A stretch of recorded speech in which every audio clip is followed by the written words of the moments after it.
in, I think it's in Brooklyn, or is it the Bronx? Barbara, you'd know better. There's a gentleman by the name of Brian Munn, and he's recuperating. What's that? The Manhattan Children's Hospital. Manhattan Children's Hospital. It's a guy by the name of Brian Munn. They ripped out a chunk of his liver. They took it out and gave it to his son, little Caleb Munn, who I had, if you want to call it the privilege, trying to hold him down about a week ago as they were trying to get IVs into him because his liver was shutting down and they needed to get fluids into him. And so they rushed him to this hospital and he's never come home yet. And they were looking for a donor, and now his father has given part of his liver for his son. Now that's sacrifice. That is sacrifice. But God's asking for you sacrifice as well. And it's a little bit bigger than your liver. Let me go into what I'm talking about here.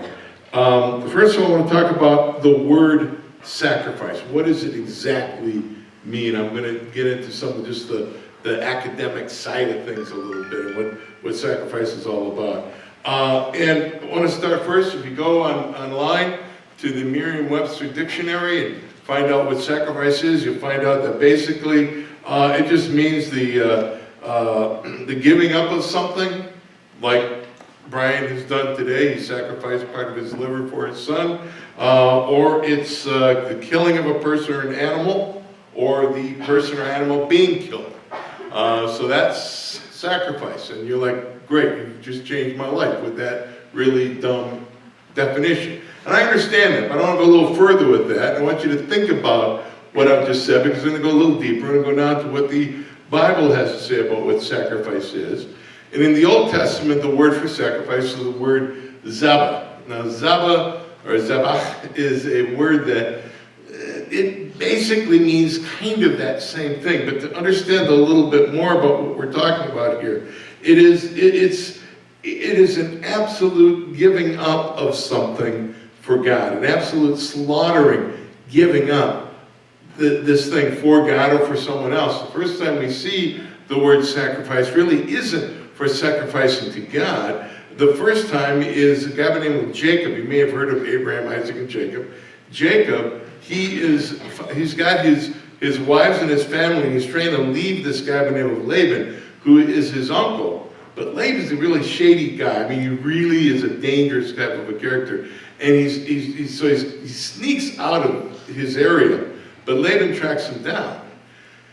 And so finally they have it out, they verbally have it out, and they just have this whole thing say, look, okay, let's just trust that we're going to trust each other, this isn't going to happen. And so what Jacob does is he kills this animal as an appeasement to Laban, and so they have this meal.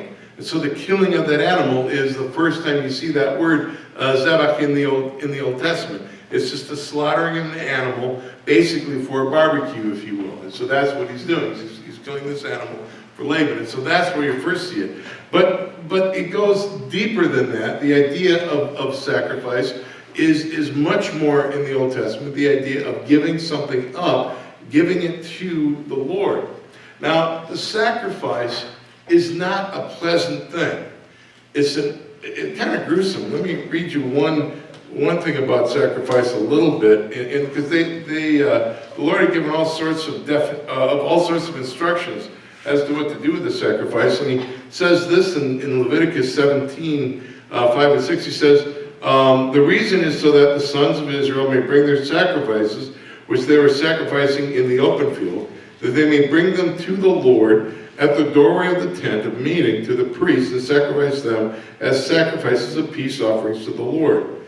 And the priest shall sprinkle the blood on the altar of the Lord at the doorway of the tent of meeting, and offer up the fat in smoke as a soothing aroma to the Lord. And so what the priests are doing is they're taking this animal, killing it, and then taking the blood and splattering it all over the place. And so it's a very graphic view of giving up to God. And the reason for sacrifice was to, in essence, to appease God for the fact that we'd broken our relationship with God. We did things against God, And so because we've done these things against God, the Bible calls it sin, we then have to somehow appease for that sin. And the only way that's going to work is through some kind of a sacrifice to God. And so that's what happens. So they develop this whole system of sacrifice. The problem with the system of sacrifice is it falls a little short because you have to keep sacrificing. You have to sacrifice daily, weekly, monthly, different sacrifices. So you can imagine there's this whole system set up that all day long, that's what the priests are doing, is that all these people are having these animals sacrificed, or other things as well, to God. And so that's kind of the idea of sacrifice from the Old Testament. The New Testament, the word for sacrifice there is the word thuo. It means basically the same thing that we looked at in the Old Testament, and a lot of references in the New Testament that talk about that same kind of sacrificing. They talk about that same kind of giving up to God. But there's a lot more now in the Old Testament that's spoke of when it comes to sacrificing. It's a whole new meaning in the New Testament. And that is because the ultimate sacrifice was given, and that was God himself sacrificed on the cross. Jesus Christ went to the cross for us as a final sacrifice to appease all the sins of all mankind. Now, to understand that and to grasp a little bit about that and to connect that with the Old Testament, I want to read you something out of the book of Hebrews. Hebrews chapter 10, verses 11 and 12 says this: "Every priest stands daily ministering and offering time after time the same sacrifices which can never take away sins." Talking about the Old Testament. But then it goes on and says, "But he," being Jesus, "having offered one sacrifice for sins for all time, sat down at the right hand of God." So Jesus' sacrifice was the final sacrifice. No longer did you need to do the rest of those sacrifices. I find it interesting, just an aside, a historical aside, Jesus Christ died in 33 AD. And his was the final sacrifice in 33 AD. Interesting, in history, the temple of Jerusalem, where all the sacrifices were done, was totally destroyed in 70 AD. And so for the Jews, it was a real hard problem. What do we do now, because we don't have this place to sacrifice anymore? But the interesting thing is, in time, that's already covered because of Jesus already sacrificing for us. We don't need the temple anymore for those kind of sacrifices, because that sacrifice has been done. So I give you all of that stuff to tell you, though, that, okay, that's kind of history, biblical sacrifice, but there's another sacrifice talked about. And it's talked about in the New Testament that is a sacrifice for you and for me. There's a sacrifice we are called to. And when I think of sacrifice, there is one verse that I always think of when I think of sacrifice, and that's Romans 12:1. And Romans 12:1 basically says this. It says, "Therefore I urge you, brethren, by the mercies of God, to present your bodies a living and holy sacrifice acceptable to God, which is your spiritual service of worship." Okay, I'm going to break down that verse, but I want to do that. But before I do that, and I'm going to get now a little excited, just get ready, because I'm going to talk to you about my favorite book in the Bible, and that's Romans. And I'm going to get you up to verse 12 in Romans. We're going to start in chapter 1. And I want you to grasp why this is here. Now, all the stuff I gave you in the background, the idea that a sacrifice is totally given up to God, a sacrifice is something dead, something given up, that's all going to make sense real soon. Okay, but I want to start by just telling you about the book of Romans. It's awesome. Romans 1 begins by saying we all have messed up in our life. We're all sinners. We all mess up. Now, let me ask you this question. Do you think that you've ever sinned in your life, ever? Let me ask you, do you think I've ever sinned in my life? Now, I'm a pastor, so you better be careful. No. Yeah, we all have sinned. That's what Romans says. That's the groundwork of what Romans says. We've all sinned. We've all screwed up. But then that's Romans 1 and 2. In fact, it's fun because in Romans 1, Paul's talking to Gentiles and Jews, that are in Rome, that are Christian, Gentiles and Christian Jews. And initially you get this feeling he's pointing at the Gentiles, those who never really had much of a religious background like the Jews did. And he's saying to them, these are terrible people, and he's going through. But then in 2, he turns around and he goes, and you too, almost as if the Jews have been going, yeah, tell him, Paul, tell him. And he goes, wait a second, all of us are sinners. Chapter 3 then talks about how it's the whole story of grace. How, yeah, we've sinned, but Christ has come, and that we've all sinned, but Jesus has died for all of us. And so Romans 3 is that whole story of grace and the whole thing of salvation and all this thing about faith.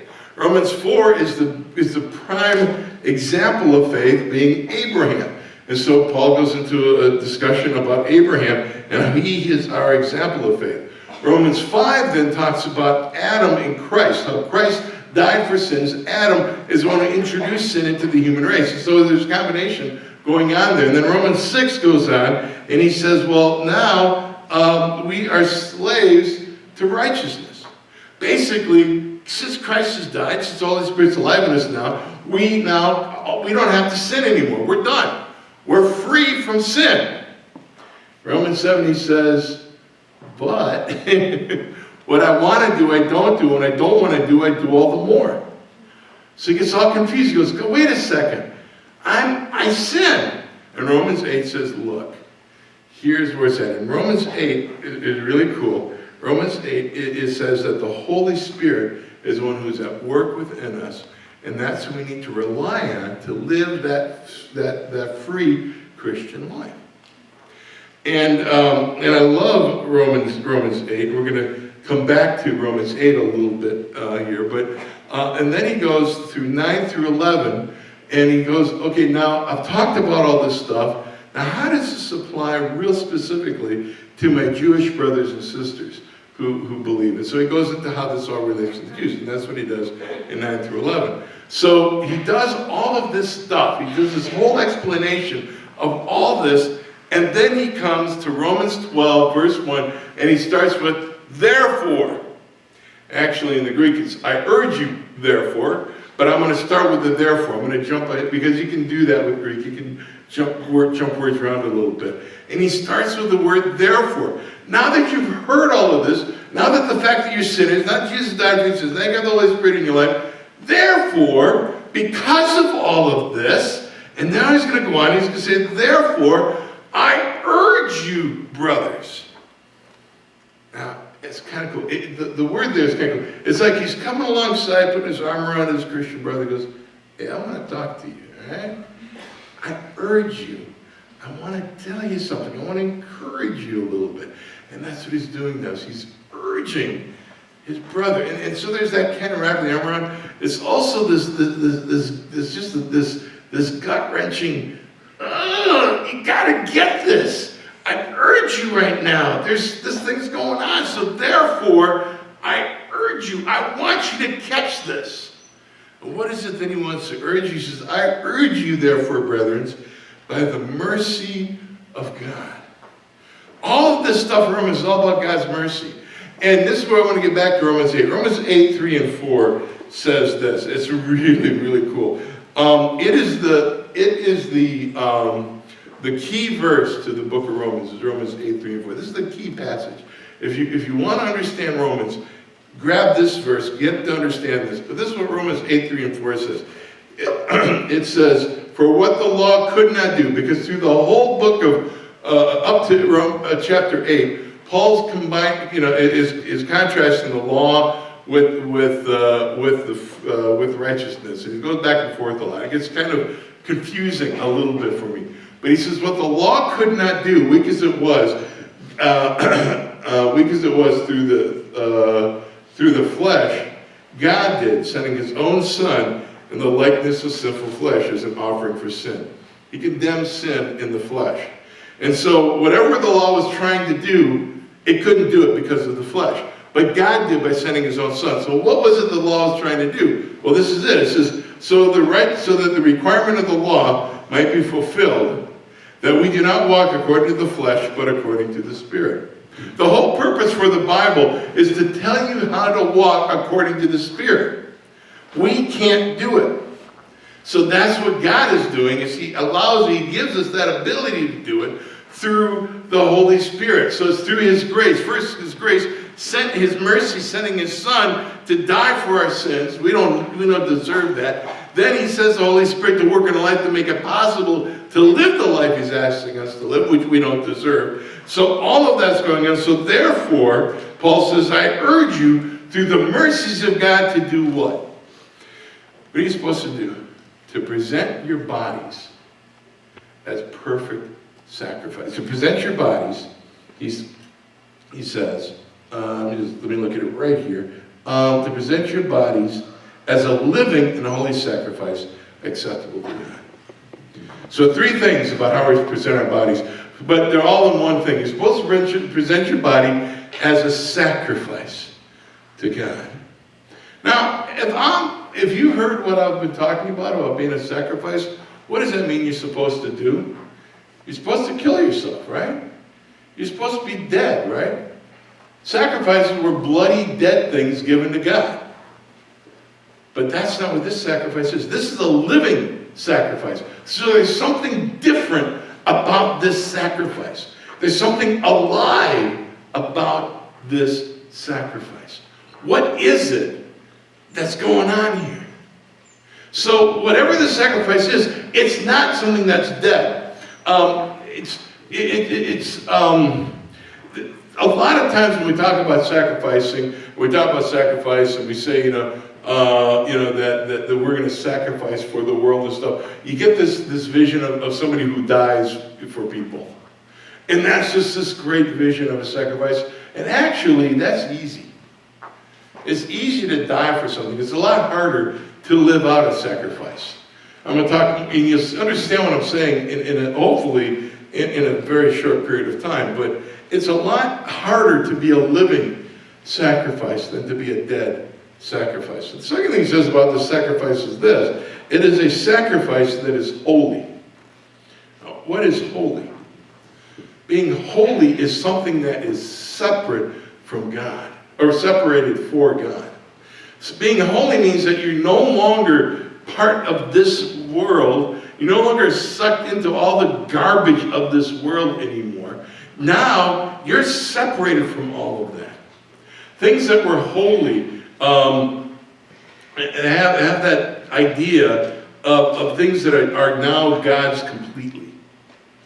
And so when you're a living and holy sacrifice, you're alive and you're completely God's. Everything of yours is God. Do you ever notice that sacrifices don't have any rights? Sacrifices don't have anything of their own anymore. See, sacrifices have given up everything. So when you're holy, you've given everything up to God. Everything is God. So from now on, you see yourself as totally God's. And then it says, living sacrifice acceptable to God. A lot of different ways. A lot of Bibles will give it different words for that. My favorite translation says well-pleasing. This is something God likes. God really likes when you do that. When you, being alive, give yourself completely to God and say, God, I am completely yours. Everything of mine is yours. I don't have any rights anymore. I claim nothing of my own. I give it all to you. And God just smiles when he sees that. He looks at it and goes, wow, great job. I love that. But the verse isn't done. Because then it goes on to say, which is your spiritual worship. This is what worship really is.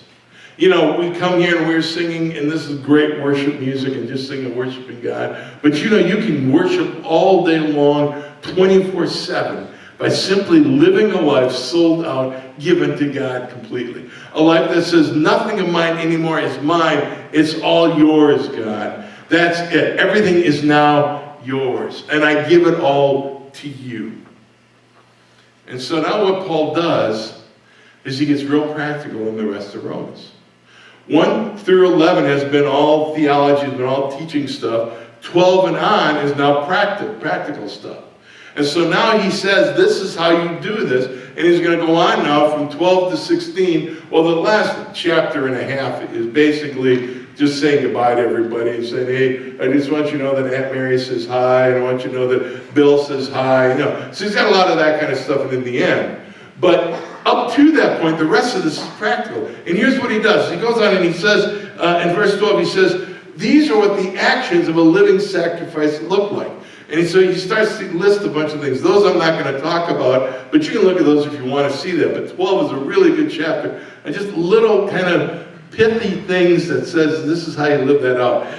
13 talks about obeying authority. It says you need to obey authority. Now, this is really tough for our society today, because sometimes authority is messed up. Okay? Do you know who Paul's authority was in Rome, which is who he's writing to? Nero. You know what Nero did to Christians? Nero would light up the streets of Rome with the bodies of Christians as he lit them up as he tied them to a stick.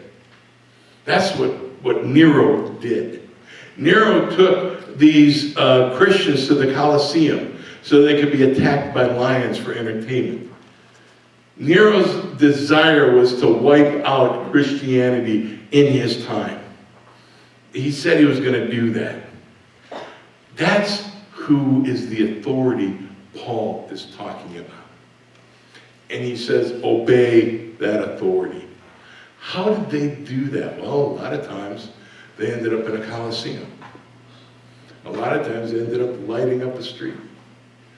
A lot of times they ended up meeting in very dark places away from everyone so nobody'd see them. But if they got caught, they didn't fight. They spoke boldly about God where they were in the midst of that kind of an environment. And that's chapter 13. Chapter 14, it goes on, and that's what it means to be a sacrifice, to be willing to boldly live out for God in the midst of living under Nero. 14 says this, he goes on, he says, don't judge how people live out the sacrifices of their own lives. You know, don't judge people for how they're living. Don't make others stumble, he goes on in verse 14. Or in chapter 14 as well. And he says, you know, and in there he's talking about, you know, if some people are about worried that what you're going to eat or drink, then instead don't do it. Don't make them stumble. Don't, you know. And then in chapter 15 it goes on, he says, please others and not yourself. You know, all of those things is a sacrifice to me. When I look at the chapters 14, 15, and 16, what I'm seeing here is a teaching that other people are more important. That when you sacrifice, what you're doing is you're giving up your rights for the rights of the person next to you. It means you're willing to sacrifice for that person. And I'm not talking about giving up your life. I'm talking about giving up some of your study time to help them out. I'm talking about whatever it takes to help them. You're willing to give up yourself and your time because they're more important than you are. That's sacrifice. And that's what Paul's talking about. And all of this is a giving up of your rights. That's really what that is all of this is all about giving up your rights. That's what sacrifice is, in my mind. To me, that's to me what sacrifice. Because an animal on a table that's been slaughtered has nothing left of their own. It's all been given up to whoever it's been sacrificed to. And if you're sacrificing, you give it all up to God. And you say, God, it's all yours. It's all completely yours. Now, how does that look like?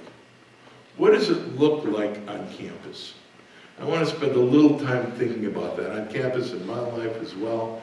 One of the things Lola had talked about a little bit about being homeless, kind of where that was coming from was when I was in my 30s, I was, which was many years ago, and for you guys it's many years to come. But for me, I was living basically, I wasn't making a lot of money. I was in full-time ministry, and I was single, and I was thinking about it, I go, you know what, God? If this keeps going in this direction, I'm going to end up as an old homeless guy in the streets of Chicago. I don't see it going any other way. And I said, and I'm okay with that, God.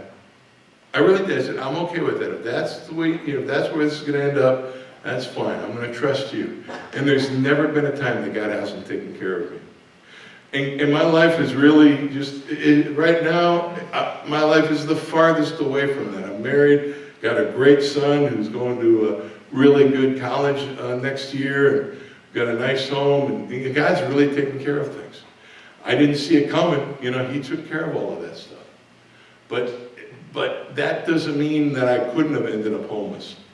And it doesn't mean that had I ended up homeless, I'd have been okay with it, because I would have been. Because I know that God takes care of everything I need to eat, where I need to sleep, and what I need to wear. God promises that stuff. That's about it. But He does promise that. But I'm willing to make that kind of sacrifice for the Lord. Give it all up. And that's what God's calling us. He's calling you to give it all for Him. Now, again, what does that look like on campus? Well, it means standing up for God, no matter the cost. No matter the cost. It means boldly speaking out in class about God. I remember as a freshman in my first, in one of my first classes, and it was at a secular school, the University of Wisconsin, Stevens Point. Most of you probably don't even know where Stevens Point is, but anyway, I think it was a philosophy class. And I remember standing up at one point and just giving the gospel out really quick. And I know I sounded really kind of dumb. It was one of those very naive Christian things where you stand up and give the whole gospel and you sit down and everybody's kind of embarrassed because of what you just did. But, I just was willing to do that. And I remember being a sophomore in another class, and I saw the same thing happen with another freshman who did exactly the same thing. And I'm like, okay, buddy, that's cool, that's cool. And yeah, sometimes we do some dumb things as Christians. But but the important thing is to be bold for God, no matter what. Be bold, stand up for Him, and speak boldly for Him. That's what sacrifice looks like. Giving up your rights, giving up feeling like, oh, I'm going to get embarrassed here. I'm going to lose some credibility here.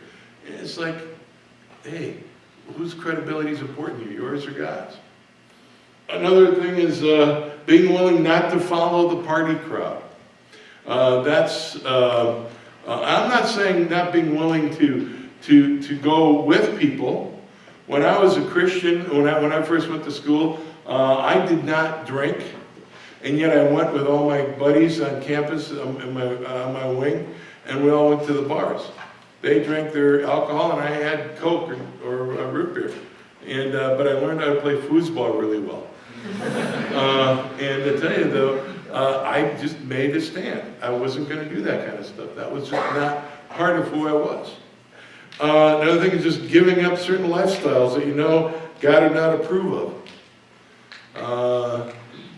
That's a hard one sometimes, because there are things that we feel like we have the right to do these things, and yet God's speaking to us. Sacrifice is giving that stuff up. Sacrifice is also serving others over yourself. I'm going to pick on Barbara McCoy, but she said I could pick on her because she told me the story ahead of time. And she told me she had a roommate, and if I'm wrong at all, she'll correct me. Don't worry, she does this often. And I ask her to do it anyway. I do. I love it when she does. But when were you a freshman? Yeah. Freshman year. Okay, so freshman year, she had a roommate who was a real partier. And so when her roommate came home after drinking and getting totally wasted, we're talking after the bars have closed, and coming home totally wiped out drunk. And if you've ever had so much alcohol that you have thrown up, that's what she was like every night she'd come home. And Barbara would go with her to the bathroom and hold her long hair back as she puked into the toilet, so that was the way that she was serving her roommate. That's sacrifice. When you're willing to get up at 4 in the morning or whatever time the bars close, and still be willing to do that. Now, all of you who are under 21, I know, are not drinking, and that's good. you know, because you're not supposed to. That's a good thing. But this was when 18 was the legal drinking age. What? 19 19 is the legal drinking age. at that time. At that time it was 19. See, for me it was 18. So, yeah, yes, because I was in Wisconsin, different thing. But that's it. You know, that's part of what sacrifice is, giving up. Giving up. Just thinking about that sacrifice that was given on the altar completely. And you're giving it up and you sacrifice by giving to others. Sacrifice just means being willing to give it all. To give it all. To give it all up to God. Completely everything. When you do that, things happen. God uses that, and He's pleased with what He sees. I'm going to tell you one last story. I was debating whether I would. And it's not a big story. I was just thinking, I wasn't sure whether I'd share it. But I'm going to tell you this story. When I was a freshman in college, I was involved in the Navigators. And I don't know how many of you have heard of that organization, but it's another Christian, a campus Christian organization. And there was, and I was very involved with them. I was kind of in the leadership of Navigators. And my dad at one point found a job for me. And you have to understand, for him to find me a job took him a lot. He pulled some strings and stuff, and I didn't know he was doing this. And he found this job for me, and he said, hey, Art, I got a job for you, and be able to go to school, be able to work. And the problem was that it was taking the place of some of my stuff with the Navigators that I felt like I should be doing. Now, normally as a pastor, I would counsel young people to follow what their parents are saying, unless it's absolutely immoral. In this case, it wasn't. And had I, and I don't know what I would have done back then, but I'm glad, I'm glad that God led me this way. God basically said to me, no, don't take the job. Stay involved in Navigators. Totally not what I would have necessarily done, but I sacrificed. And so I said to my dad, I said, Dad, I can't do this. I can't do this. And he goes, fine. He said, I want you to think more about this. We're not done with this discussion. But here's part I want you to add to your thoughts, and that is, you don't take the job, you don't live at home. That's my dad's bottom line. And I said, okay. And so I had the weekend to think about it. And I really struggled with that. I talked to my friends and stuff, and I had my friends praying for me. And I finally had a friend of mine who said, look, if you do get kicked out, you can stay with me for a while. And I said, thanks. I didn't know what was going to happen. And so I went back home. Understand that what I was about to do is give up any financial aid for myself for school. I was about to give up everything. So I sat down with my mom and my dad, and I said, look, I got to tell you my decision, but let me begin by giving you the basis for my decision. And so I sat down with my parents, and I shared the gospel with them.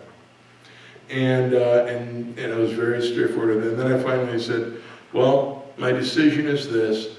I am not going to take the job. I then went to my bedroom because I didn't know what to do next. I didn't know what we were going to do, how this was going to play its way out. Well, my dad came to my room. And not immediately. I mean, it took some time. He said, look, you can stay, but you have to pay rent. It was his way of saying, look, yeah, okay, I hear you, I understand you. I don't know how I was going to pay rent, but I said, okay. 6 months later, my dad, he had been at one other Navigator event where they shared the gospel. But other than that, that was the only other time he'd heard the gospel. 6 months later, my dad died of a massive heart attack. I had no idea that that was going to happen.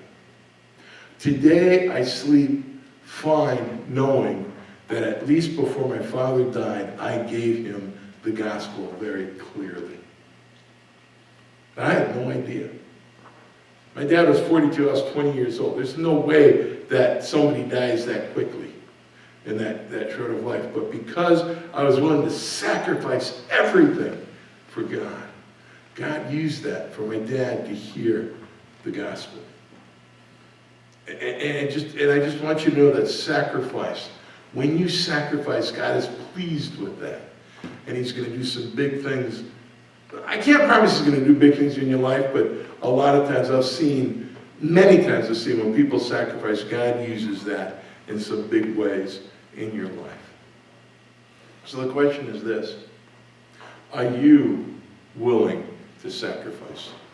Are you willing to give it all up for God? Are you willing to be like that sacrifice on an altar and say, this room is my altar today, and I'm going to give it all up for God here.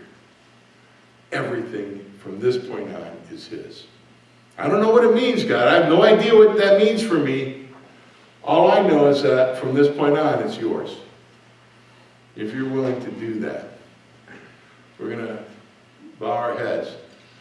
And if you're willing to make that kind of sacrifice, I want you to raise your hand. So let's bow our heads.